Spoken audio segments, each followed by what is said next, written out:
रात के 12 बज रहे थे और बिजली पूरे शहर में गायब थी। एक घना अंधेरा छाया हुआ था और उस पर से जोरों की बारिश शुरू हो चुकी थी। मैं, अर्जुन और मेरे 2 दोस्त माया और कबीर गाड़ी से जा रहे थे, लेकिन अचानक इंजन बंद हो गया। हम एक सुनसान जंगल के बीच फंस गए थे। मोबाइल नेटवर्क भी पूरा गायब था। अब क्या करेंगे? माया ने घबराते हुए कहा। यहाँ आसपास कोई घर भी नहीं दिख रहा। एक पुरानी हवेली है वहाँ, उस तरफ। कबीर ने टूटी हुई सड़क की तरफ इशारा करते हुए कहा। हम वहाँ रुक सकते हैं जब तक बारिश नहीं रुकती। हम तीनों को हवेली की बात सुनकर थोड़ा अजीब लगा, लेकिन और कोई रास्ता नहीं था। बारिश और बिजली की गरज से हवा में एक डर का माहौल बन गया था। हम अपनी गाड़ी लॉक करके उस टूटी हुई सड़क पर चल पड़े। जैसे जैसे हम हवेली के पास पहुंचे, वो और भी विशाल और डरावनी लगने लगी। उसकी खिड़कियां टूटी हुई थीं और दरवाजे आधे खुले थे। उस हवेली के ऊपर अजीब सा माहौल था। हमने दरवाजे को धक्का दिया और अंदर चले गए। अंदर आते ही हवेली के दरवाजे अपने आप बंद हो गए। ये क्या हुआ? माया ने फटी आंखों से पूछा।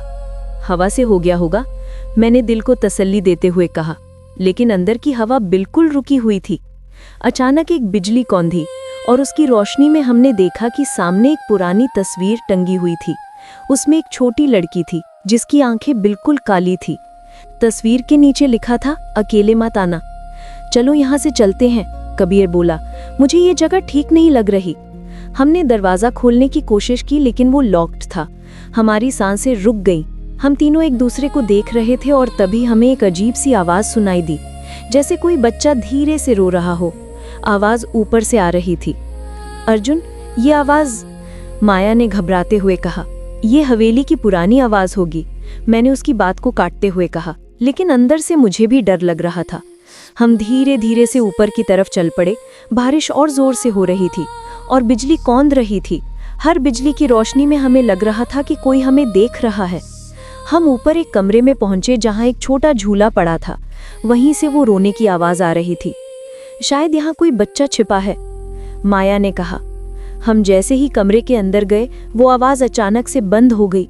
हमने पूरे कमरे में देखा, लेकिन कोई नहीं था। जब हम बाहर निकलने लगे, तभी दरवाजा अपने आप बंद हो गया। हम फंस गए थे। कबीर ने दरवाजे को जोर से मारने की कोशिश की, लेकिन वो हिल भी नहीं रहा था।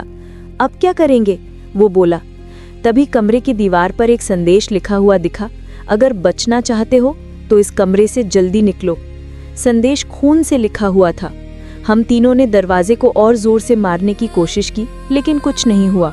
अचानक हमें फिर से वो आवाज सुनाई दी, लेकिन अब वो रोने की आवाज नहीं थी, वो हंसने की आवाज थी, और वो आवाज हमारे कानों के बिल्कुल पास थी।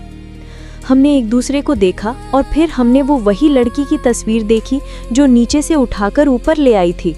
उसने अचानक से आंखें खोल दी और उसकी आंखों से खून निकलने लगा। उसने हमें देखकर कहा, तुम यहाँ ठीक नहीं हो। हम तीनों का डर और बढ़ गया। तभी एक बिजली कौंधी और उसकी रोशनी में मैंने एक अजीब सा चेहरा देखा। एक लड़के का चेहरा जिसके कान, नाक और मुंह नहीं थे। उसके चेहरे पर बस आंखें और एक अजीब सी मुस्कुराहट थी। उसने अपनी लंबी उंगली से हवेली के नीचे की तरफ इशारा किया। हम समझ गए थे कि हमें हवेली के अंदर की रूह से बचना होगा, जो इस जगह का राज है। हम कमरे की खिड़की से बाहर कूद गए और नीचे जाने लगे। हमने हवेली के नीचे एक दरवाजा देखा। जैसे ही हम उस दरवाजे के पास गए, हवेली के अंदर से आवाजें आने लगी। अजीब अजीब आवाजें, जैसे कोई हमें रोक रहा हो। हमने उस दरवाजे को खोला और उसके अंदर चले गए। अंदर एक छोटा कमरा था, जिसके अंदर सिर्फ एक छोटा सा बॉक्स रखा हुआ था।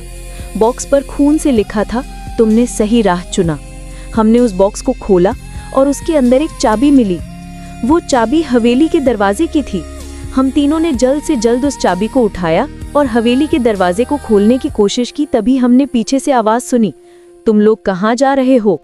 हमने पीछे देखा और हमारे सामने वही लड़की थी जिसकी आंखें खून से भरी हुई थी। उसने हंसना शुरू कर दिया और उसकी हंसी से पूरी हवेली हिलने लगी। हमने जैसे तैसे दरवाजा खोला और वहां से भाग गए। हम जब तक सड़क तक नहीं पहुंचे, हमने पीछे मुड़कर नहीं देखा। जब हम अपनी गाड़ी तक पहुंचे तो देखा कि वो स्टार्ट हो गई थी। हमें समझ नहीं आ रहा था कि ये सब कैसे हुआ। हम तीनों गाड़ी में बैठ गए और वहां से भाग गए। जब हम शहर पहुंचे तब सुबह हो गई थी। हम तीनों एक दूसरे को देखकर चुप हो गए। अब हमें पता था कि हमें क्या हुआ था। हमने एक पुरानी हवेली का राज खोल दिया था और अब हमें हमेशा डर लगा रहेगा कि वो लड़की फिर से हमारे सामने नहीं आएगी।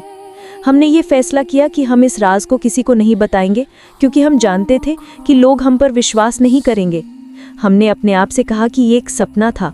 हे दोस्तों, कहानी अच्छी लगी हो तो वीडियो को लाइक करके चैनल को सब्सक्राइब कर लो आप, ताकि हमारी कहानी सबसे पहले आप तक पहुंचे। और ये कहानी एक काल्पनिक कहानी है। इसका किसी की इंसान और किसी भी जगह से कोई वास्ता नहीं है। मिलते हैं हमारी नई वीडियो में।